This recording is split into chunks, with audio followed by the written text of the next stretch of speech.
Uraho neza, nguhaye ikaze mu kiganiro Baho Neza twite ku buzima bwo mu mutwe, ikiganiro mugezwaho n'umuryango Avega Gahozo ku bufatanye na Minisiteri y'Ubuzima ibinyujije mu kigo cyayo cy'ubuzima RBC ndetse n'umuryango Imbuto Foundation. Ni ikiganiro mumenyereye kinyura kuri BTN TV kuwa kabiri saa 3 ndetse no kuwa gatandatu saa 10 z'umugoroba. Ni ikiganiro tugaruka ku nsanganyamatsiko zitandukanye zijyanye no kwita no kubungabunga ubuzima bwo mu mutwe. Kuri uyu munsi wa none turaza kugaruka ku nsanganyamatsiko igira iti ubuzima bwo mu mutwe bw'umwana. Turaza kurebera hamwe ese ubuzima, iyo tuvuze ubuzima bwo mu mutwe bw'umwana twumva iki? Ese ubuzima bwo mu mutwe bw'umwana burakura? Ese niba bukura ni ibiki bisabwa kugira ngo bukure kandi neza? Turaza kurebera hamwe kandi nanone ibishobora guhungabanya ubuzima bwo mu mutwe bw'umwana, ndetse n'igihe bwahungabanye ibishobora uko umwana yafashwa kugira ngo akomeze kumererwa neza. Kurikira ikiganiro urushaho gusobanukirwa. Murakoze, ikaze nanone mu kiganiro.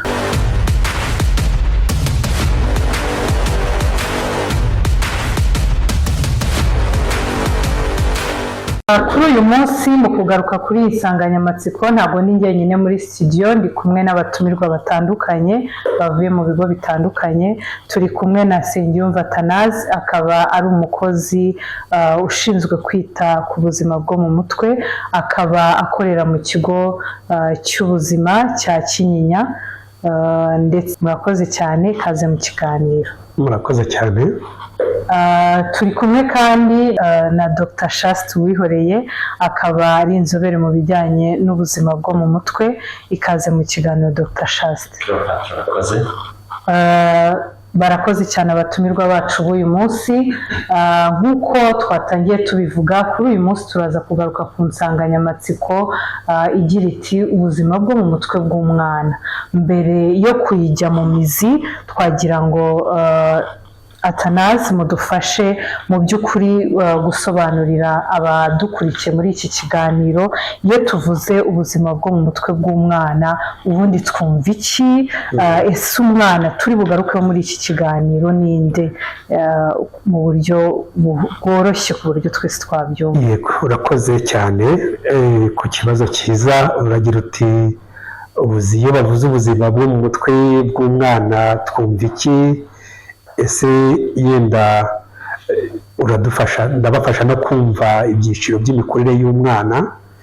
Ubundi iyo tuvuze ubuzima bwo mu mutwe bw'umwana bishatse kuvuga uko umwana yiyumva mu mitekerereze, uko umwana yiyumva mu marangamutima ye, uko umwana ashobora kwiyumva mu mibanire ye n'abandi, ndetse n'uko we yiyumva ubwe, ibyo twakwita nka self esteem, ubushobozi afite bwe, n'uko yishimira kubaho, uko yishimira ubuzima. Ibyo byose nibyo bishobora kugaragaza ubuzima bwo mu mutwe bw'umwana. Umwana rero ninde? Umwana ubundi bavuga yuko umwana ari umuntu wese uri mu kigero cy'imyaka kuva kuri 18 gusubira hasi, ariko tubishyize nko mu byiciro dushobora kubishyira nko mu byiciro nka 5, aho tubona uruhinja, wa mwana uvutse kugeza agize umwaka, uwo turamwita icyiciro cy'impinja. tuze no kubona umwana uri mu kigero cy'ubwana kuva ku mwaka umwe kugera ku myaka 3, akaza noneho ubwana bwo hagati, aho tumubona kuva ku myaka 3 kugera ku myaka 6. Tukaza kubona wa mwana ujya ku ishuri kuva ku myaka 6 kugera kuri 12, ariko tukaza kuba dufite n'ikindi cyiciro noneho cy'ingimbi tutari buze gutindaho muri iki kiganiro, ikingimbi cyo kuva ku myaka 12 kugera ku myaka 18, hahandi umwana batangiye kugira impinduka muri we ndetse no kuri we, ibizibera imbere n'iziba inyuma ubonesha amaso inyuma. Wa mwana uba utangiye kwibaza ese ndinde? Yenda ntabwo tuza kugitindaho. Icyo cyiciro cy'ingimbi n'abangavu ni icyiciro cyazaba byiza ko cyazakorerwa ikiganiro cyihariye, kuko gifite uburyo giteye gutandukanye n'ibindi byiciro. Murakoze cyane. Arakoze cyane Athanase kudufasha gusobanukirwa umwana turi buze kugarukaho muri iki kiganiro ko ari umwana uri munsi y'imyaka 18 ariko tukibanda cyane ku bari munsi y'imyaka 12. Ndumva biri buze kudufasha kuko nibaza ko n'abadukurikiye bafite amatsiko yo kugira ngo baze kurushaho gusobanukirwa ubuzima bwo mu mutwe bw'umwana buteye bute. Dukomeza kuganira ku nsanganyamatsiko y'uyu munsi, Bwana Dr. Chaste mwaza kudufasha kudusobanurira ese ubuzima bwo mu mutwe uwo mwana mu by'ukuri arakura, ariko se nimba akura ubuzima bwo mu mutwe bw'umwana bwo burakura? Dr. Chaste burakura? Ese niba bukura bute? Ni ibiki bibukuza bituma bwa buzima bwo mu mutwe bw'umwana bukura? Urakoze Cleopatre. Mugenzi wanjye Athanase yari amaze gusobanura ubuzima bwo mu mutwe bw'umwana. Ubuzima bwo mu mutwe bw'umwana ibiwugize ntawe bitandukaniye n'iby'umuntu mukuru. Yatangiye avuga ati amarangamutima rero arakura uhereye mu buhinja. Nabaha nk'ingero, turabizi yuko iyo umwana avutse akenshi ataranabasha akareba. Yamara kureba uzasanga atangira kugira amarangamutima yo kureba ibintu byose, yewe niyo umushyize ikintu mu jisho aragikurikira akagenda. Icyo gihe amarangamutima y'ibimukikije n'ibyo areba abatangiye agenda akura. Iyo ageze imbere nko ku kwezi amezi 3 atangira kuba igisekeramwanzi, agaseka uwabonye wese akamwishimira. Urumva amarangamutima uko atangiye gukura, araseka akishima, uwanya akamusekera, ugize ayo marangamutima ari gukura. Yazamuka yagera navuga ku mwaka, aba yatangiye kwishimira mama, ababyeyi, ndetse no kuba aba yaranamaze no kubatandukanya n'abandi. Uzareba umwana ubonye mama atashye, ubonye papa atashye, urebe ukuntu yishima, urebe ukuntu amusanganira, urebe ukuntu iyo ugiye akarira, ugiye ku kazi ari kurira. Icyo gihe urumva amarangamutima ye yatangiye arimo arakura. Mbere akiri agahinja waramuryamishaga agasinzira, ugahaguruka ukagenda. Ubu none urajya ku kazi akarira, urataha akaryoherwa, akishima, akakwiboheraho. Urumva amarangamutima yatakuze. Akazagera igihe cyo kujya ku ishuri, ageze muri reka mvuge gardienne mu mashuri y'incuke, akakundana n'abana, kuzagenda kura kugeza kuri ya myaka 12 twavuze. Ayo marangamutima ye rero ari kugenda akura, agenda agira ibyishimo, agenda agira akababaro, kuko numukubita azababara, agenda agira umujinya. Uzabona ubundi umwana uruhinja kugira ngo uzabone rwagize umujinya biragoye Cleo. Ariko nagera ku myaka 2-3 uzamwima ikintu ahita aryama, arakimigeri. Wari wabona umwana wimye ikintu akarashyize imigeri, akagira uburakari bwinshi, agatura hasi ibintu. Uwo mwana amarangamutima ye yose mu bwoko bwayo bwose butandukanye agenda akura. Ubwoba nabwo bugenda, amarangamutima ajyanye n'ubwoba nayo agenda akura. Amasoni, wari wabona umwana wo muri gardienne nta soni agira, arabyina, akabyina uko ashaka, akaririmba uko ashaka. Ariko namara kugera mu wa 5 primaire, za soni azatangira kugira udusoni niba ari akana k'agakobwa ndetse n'uw'umuhungu. Ubu urumva ko icyo ni icyiciro navuga cy'amarangamutima kigenda gikura mu bwoko bw'amarangamutima yose agize umuntu. reka mvuge mu mitekerereze nacyo yakigarutseho kuko imitekerereze uburyo umuntu atekereza ni rumwe mu rugingo rukomeye rugize ubuzima bwo mu mutwe. Umwana rero ukivuka nawe ari bugenda akura mu mitekerereze, akure n'abakiri uruhinja, nyine n'uruhinja ntiwanamenya se uyu mwana aratekereza, ariko abatekereza ariko biri hasi. Nagera mu myaka 3 yewe noneho yatangiye kugera muri ya myaka turi kugarutsaho ya 10-11 abatekereza cyane, abatangiye kuzagera igihe atekereza nzabiki, nzakora iki, atekereza atari kubukukima amatinda. Hari umubyeyi wambwiye ati mwana wanjye yirwanaho, umenya yarageze nko mu myaka 3, ati yo ngiye kuvugira kuri telefone arayinyambura, akirwanaho agatangira akavuga ati wivugira kuri telefone. Urumva ko imikurire y'uwo mwana mu rwego rw'imitekerereze iba yakuze. Umwana aratangira akakubaza, ugeze mu gukura kw'imitekerereze arakubaza atari ko papa nduwande, sogokuru ninde, akanakubaza ibibazo byinshi, ndi igiki, uriya ni igiki, kuki ibi n'ibi. Urumva ko umwana ari gukura mu mitekerereze. Yagera noneho navuga mu mashuri abanza, imitekerereze ye n'ubwenge bwe biba byamaze gukura ku kigero cyo hejuru. Mu myitwarire narwo ni urundi rugingo rugize ubuzima bwo mu mutwe, nayo igenda ikura y'umwana, uburyo yitwara, uburyo agira isuku, akagera igihe yumva agomba kugira isuku, nubwo bifatanye n'umubiri ariko akamenya ko atari bunyare ku buriri, akamenya ko ibintu atari ibye.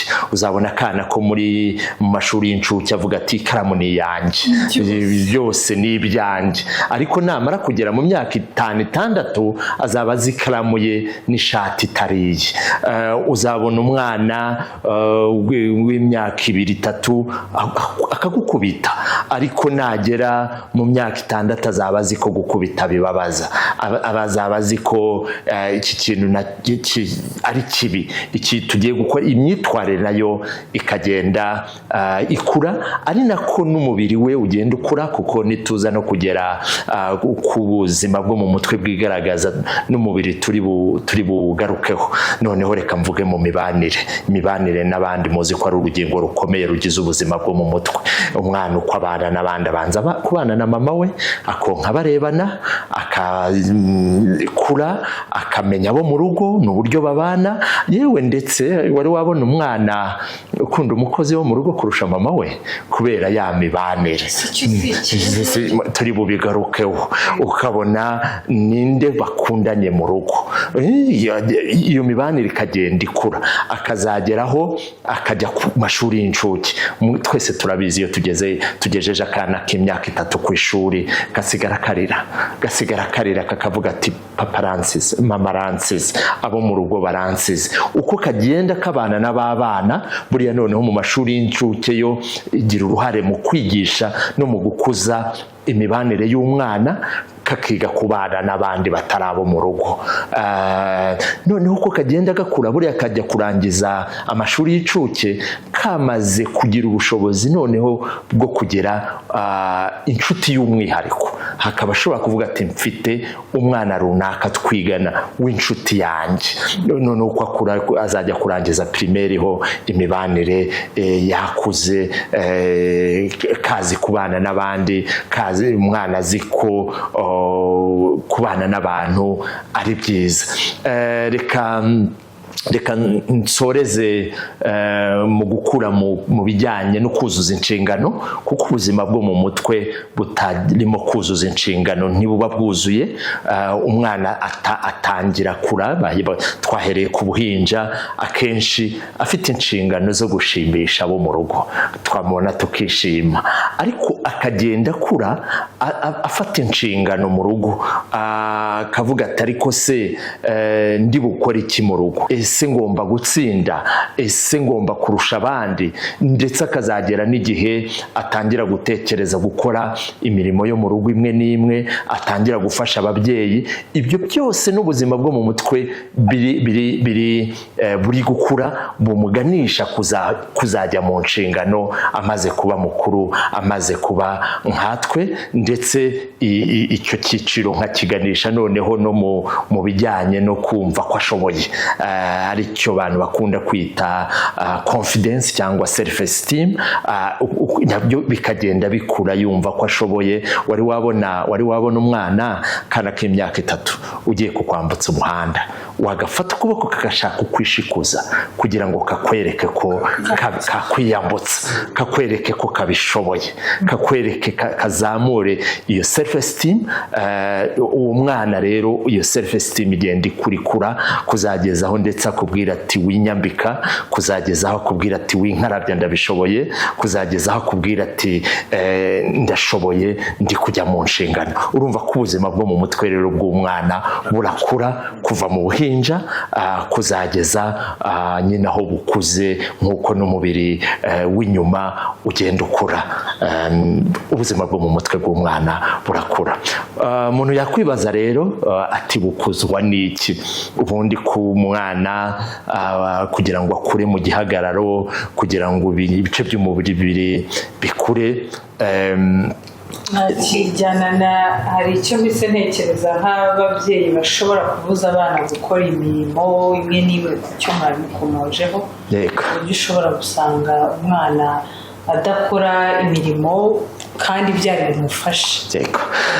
Ndi bubishyire rero ibiryo by'ubuzima bwo mu mutwe bw'umwana, ndi bumushyire mu byiciro 6. Byose bibonekera mu muryango. Icya mbere ni ukugira umuryango buriya ni ibiryo bya mbere by'umwana. Umwana kuba afite papa, afite mama, afite abavandimwe, afite uwo muryango abarizwamo, ni ikintu gikomeye. Hari abantu benshi muzabona umwana ataregeza amenya mama, ataregeza amenya papa, ni igikomere gikomeye. Ni ukugwingira k'ubuzima bwo mu mutwe mu buryo bukomeye, kuko umuryango niho hambere, niyo sahani ya mbere yagira. Uwo mwana rero agomba kugira umuryango. Muri uwo muryango rero haba hariho ibiryo nka 5. Icya mbere ni urukundo. Umwana agakundwa, ukamukunda. Uzabona ababyeyi ukuntu muterura, ukuntu muririmbira, ukuntu musekera, ukuntu muhakeya, reka mbariko mbivuga.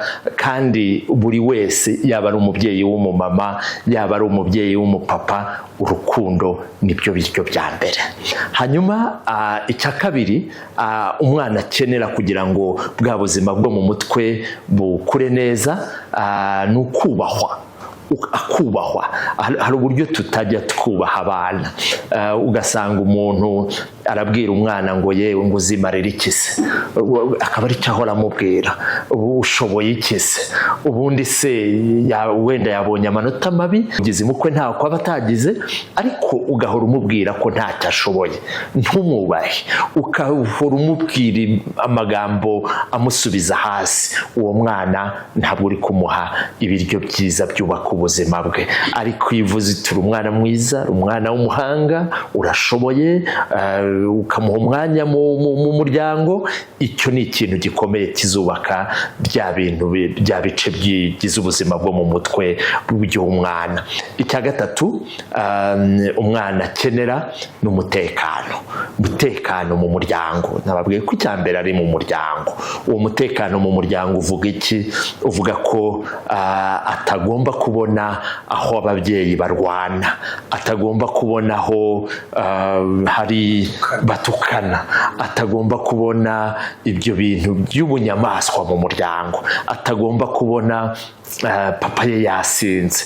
Nakunze gukorana n'abana, umwana akakubwira ati ariko uzi ko papa buri gihe aza yasinze. Tekereza kubona papa hari abinyaraho, hari abagenda bahirima, icyo gihe umwana nta mutekano ari kubona. Hari igihe umwana azabona mama we ari gukora ingeso mbi zo kwiyandarika, zo kugira gute. Ubwo rwose ni urukomatanye rw'umutekano umwana yakagombye kubona mu muryango, kugira ngo ndetse no ku ishuri naho ndi buhagaruke, no ku ishuri kugira ngo wa mwana bwa buzima bwe bukure neza. Icyo ni icya gatatu.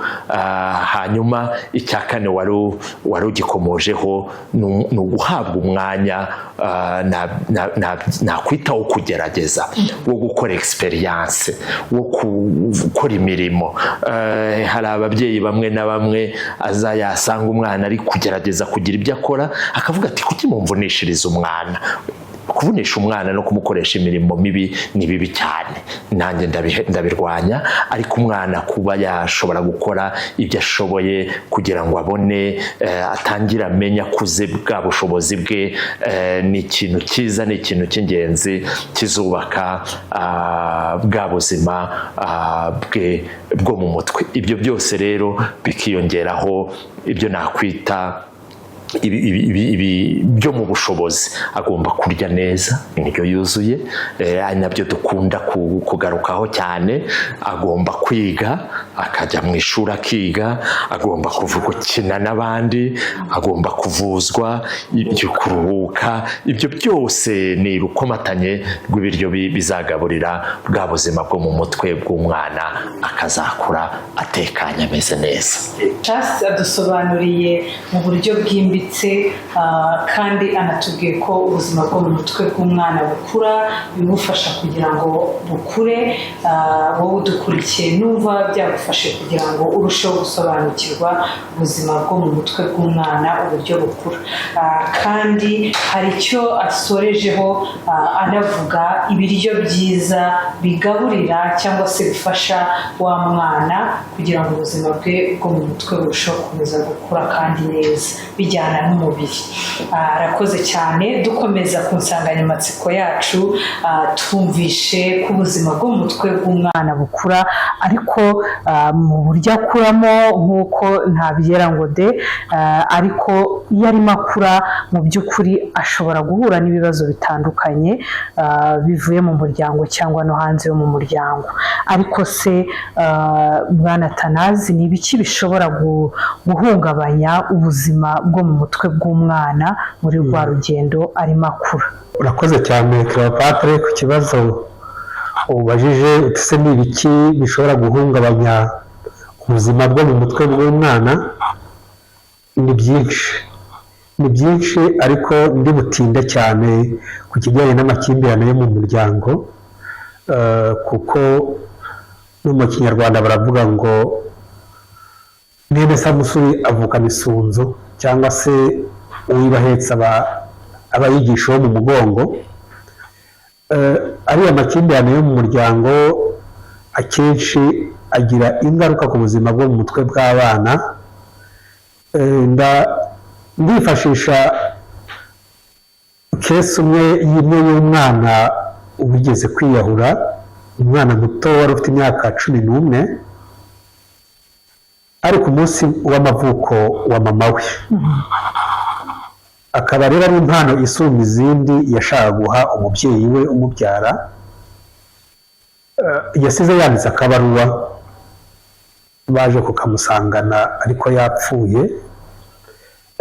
Yagiraga ati, kuri uyu munsi udasanzwe w'amavuko yawe mama, nashakaga kuguha impano isumba izindi, impano ikomeye cyane, impano yo kukuvira mu buzima. Kuko ni kenshi wahoraga umbwira ko papa yagutaye kubera ngewe, ukambwira ko ibibazo byose watangiye kubigiraho nziye ku isi, ndetse ukanambwira ko byari kuba byiza iyo utambyara kurusha uko wabyaye. Hanyuma rero impano isumba izindi ni ukukuvira mu buzima ukabaho nk'aho ngewe ntigeze mbaho. Ndagukunda mama, ugira isabukuru nziza. Bivuze iki rero? Kugira ngo uriya mubyeyi abwire amagambo angana gutyo umwana bizagera n'aho afata icyemezo cyo kwiyambura ubuzima, yari abayeho mu bikomere bikomeye. Byumvikana ko yatangaga icyo afite. Uwabyita nko kurebesha ibikomere, nawe yari akomeretse mu by'ukuri. Yari akomeretse biturutse kuri ya makimbirane navuze nshaka kwibandaho cyane. Ariyo makimbirane nk'uko Dr. Shaste yahoze abivuga ati umwana ntakwiye kubona ababyeyi barwana, umwana ntakwiye kubona ababyeyi batongana, umwana ntakwiye kubona mama we yiyandarika, ndetse umwana ntakwiye kubona papa we ataha adandarirana buri munsi yasinze. Ibyo rero iyo umutekano w'umwana ubuze bihereye kuri ayo makimbirane, biragiye byangize ubuzima bwo mu mutwe bw'umwana, haba mu mikurire, haba mu mitekerereze, haba mu marangamutima na bya bindi byose twahoze tuvuga. Umwana rero ashobora, ubuzima bwo mu mutwe bw'umwana bwangirizwa n'ibintu byinshi. Buraza kwangirikira no ku ishuri, igihe yabuze wa mutekano wo mu rugo, igihe ageze ku ishuri agasanga naho ariko bimeze, b'abarimu b'igitsure, b'inkoni, b'ibihano batarebye n'impamvu umwana yakererewe kuza ku ishuri, impamvu umwana yasibye, bashobora kuba baraye barwana, ashobora kuba ari wa mwana bakoresha imirimo ivunanye mbere yuko ajya kwiga. Ku ishuri agahurira naza ibyo twakwita bullying cyangwa se kumwazwa, kumwuzurwa. Ibyo byose bishobora kuba intandaro yo kwangirika k'ubuzima bwo mu mutwe bw'umwana. Ariko n'uwagaruka no ku bigare bibi bizajyana umwana kuba yajya mu ikoreshwa ry'ibiyobyabwenge. Ibiyobyabwenge ni ikintu gikomeye cyane mu kwangiriza ubuzima bwo mu mutwe bw'umwana, uretse n'umwana n'abantu bakuru birabangiriza. Twanagaruka yewe, ndashaka kugaruka nanone ko umuntu atanga icyo afite, umubyeyi atanga icyo afite. Ariya makimbirane, ziriya experience z'ubuzima umwana yabayemo ziraza zizakugire umuntu bigaragara ko impinduka mu mitekerereze, mu myifatire, zizagaragaza ko bitameze neza. Tuvuge umwana wakuze atari kumwe n'ababyeyi, ariko nigeze no kumwakira, umwana wapfushije nyina agize imyaka 12, papa azana undi mugore. Umwana ku myaka 14 yagiye gushaka akazi Kigali, birangira hahuriye n'ubuzima bukomeye ko yaje no guterwa inda afite imyaka 16-17. Ubuzima burahangirikira, aza no kwanduzwa indwara zidakira. Ariko urumva ibyo byose, ayo si amakimbirane, ahubwo ni ubupfubyi. Kuba waba imfubyi uri mutoya utari kumwe n'ababyeyi, nabyo bishobora kuba byaba intandaro yo kugira ngo ubuzima bwo mu mutwe bwangirike. Ntabwo rero turi bujye muri fagiteri ziri biyologike, yenda byaba bigoranye cyane kugira ngo tubyumve, si nacyo kigambiriwe. Ariko ibyatera ubuzima, ibyatera kwangirika k'ubuzima bwo mu mutwe ni byinshi cyane, cyane cyane amakimbirane yo mu muryango. Yego, murakoze cyane Bwana Athanase kutubwira mu buryo burambuye ibishobora guhungabanya ubuzima bwo mu mutwe bw'umwana. Ariko kugira ngo abadukurikiye barusheho gusobanukirwa ubuzima bwo mu mutwe bw'umwana tuvuga, ese ni ibiki bishobora kugaragaza ko ubuzima bwo mu mutwe bw'umwana runaka bwahungabanye, bishobora kubiranga? Icya mbere turabanza turebe akantu bita impinduka. Buriya ubuzima bwo mu mutwe, uretse n'ubw'umwana muri rusange bw'abantu, ni urugingo nk'izindi ngingo zose, ariko tutabonesha amaso. ushobora kubona aya maboko, ushobora kubona amaguru, ushobora kujya imbere ugasatura ukaba wabona umwijima n'igifu, ariko ubuzima bwo mu mutwe nta muhanga ushobora kubaga ngo abushyire ku meza ngo akwereke ngo dore ubuzima bwo mu mutwe, ahubwo dushobora kububona mu mihindukire, mu mpinduka, impinduka mu myitwarire, impinduka mu myifatire, impinduka mu mivugire, impinduka mu mitekerereze ndetse no mu mibanire n'abandi. Ibyo bintu byose kubona ko byahindutse ntabwo biri buze kugusaba ibyuma bihambaye byo kujya muri laboratwari uko yari asanzwe yitwara, uko asanzwe avuga, uko guceceka se bishatse kuvuga iki. Izo mpinduka zose zishobora kugaragaza ko umwana ubuzima bwe bwo mu mutwe bwatangiye kugira ibibazo. Bitandukanya rero ute bitewe n'ibimenyetso igihe bimaze, bitewe n'uburyo bimuhangayikishije ndetse n'abamuzengurutse, ndetse n'uburemere bifite, bikaba byazakwitwa uburwayi bitewe n'igihe bimaze, ariko binatewe n'ibindi bimenyetso bitandukanye bigenda bigaragara. Ariko akantu twacaho akarongo ni imihindukire muri bya byiciro byose nababwiye. Nagira ngo mu buryo buvunaguye mudufashe iyo mihindagurikire mu myitwarire, mu mibanire no mu migenzereze kuri wa mwana wagize ibimuhungabanya, mudufashe kumenya ibi byagaragaza ko umwana mu rugo cyangwa ahandi yahungabanye, ariko ari mu rugo. Ese ababyeyi badukurikiye babashe kumenya ni ibiki bigaragaza ko umwana wanjye hari impinduka yagize kandi akaba ahungabanye, ariko n'igihe ari ku ishuri, kugira ngo abarezi kano kanya baba bakurikiye ikiganiro babashe kumva uyu mwana nubona afite ibi n'ibi n'ibi uzamenye ko ashobora kuba afite icyamuhungabanyije. Urakoze cyane. Reka duhere mu rugo.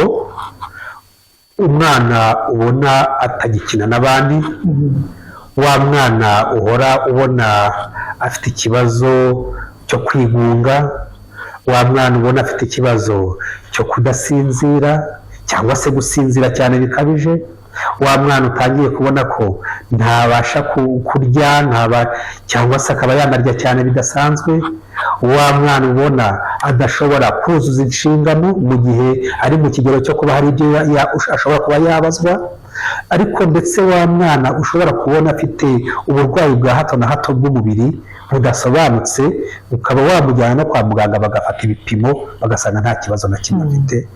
Ibyo byose ni ibimenyetso bigaragaza impinduka, ko umwana koko yatangiye kugira ibibazo byo mu mutwe. Ku ishuri rero birashoboka ko uriya mwana atangira kugira icyo nakwita poor performances, atangiye mu by'ukuri gutsindwa, atangiye kubona nta bushake afite bwo gukurikira mu ishuri, utangiye kubona ari wa mwana abandi bari gukina yigunze hariya, utangiye kubona ko ari wa mwana rimwe na rimwe atakinavuga, utangiye kubona ko ari wa mwana agaragaza ibimenyetso rimwe na rimwe bitewe n'ubwoba ushobora kwitiranya n'indwara z'imitima, ukabona arahumeka insigane, ukabona kugenda byanze, ku buryo ushobora gutekereza ko hari ibibazo by'umubiri bindi afite.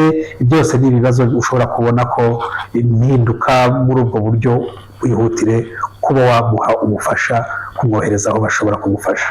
Yego, mwakoze cyane Athanase kudufasha.